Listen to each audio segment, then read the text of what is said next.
जिंतूर तालुक्यातील मानधनी गावात सुरू असलेल्या अवैध दारू विक्री विरोधात महिला आक्रमक झाल्या असून संतप्त झालेल्या महिलांनी थेट पोलीस ठाण्यामध्ये येत अवैध विक्री बंद करण्याची मागणी केली आहे।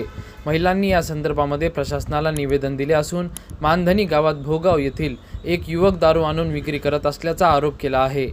त्यामुळे गावातील अनेक नागरिक दारूच्या आहारी जात असल्याचा आरोप देखील त्यांनी केला आहे। प्रतिनिधी रियाज कुरेशी, DLP न्यूज, परभणी। बिन माणसं असं दारू पिऊन असं महिलांवर भरपूर अत्याचार चालले सर। तर महिलांचं ते फक्त एकच इच्छा आहे की आमच्या गावात भरपूर दारू आणून देतात, त्या दारूवाल्याला एवढं हे करा, तुम्ही दारूबंदी करा।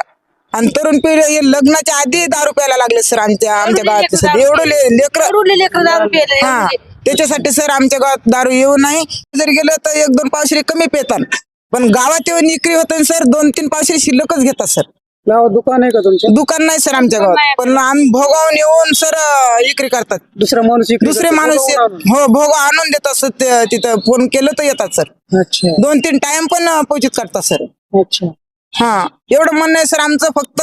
नाही तर आम्ही सर आणखीन इथं येऊन उभं करू सर, आमचं हे बंदोबस्त नाही केलं तर। इथंच बस. हा, इथंच बसणार सर आम्ही। आता पोलीस PI साहेबाला भेटले होते? हा, भेटले सर। आता साहेब म्हणे की आता आम्ही करतो म्हणे बंदोबस्त, आता सर पण आमच्या सोबत येणार आहे। अच्छा हा, गावात येतो म्हणजे? गावात हो।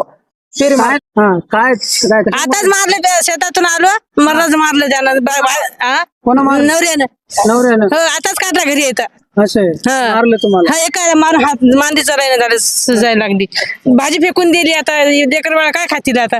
आम्हाला त्रास आहे ना, मग लेकर बाळ उपाशी राहिले तर त्रास व्हायलाय। एक माणूस पेलं तर 10 माणसं परेशान व्हाले तर घरामध्ये। कसं? छोटे छोटे लेकराला खाऊ द्यायचं नाही, पिऊ द्यायचं नाही, शिवा गाळ्या, भांडण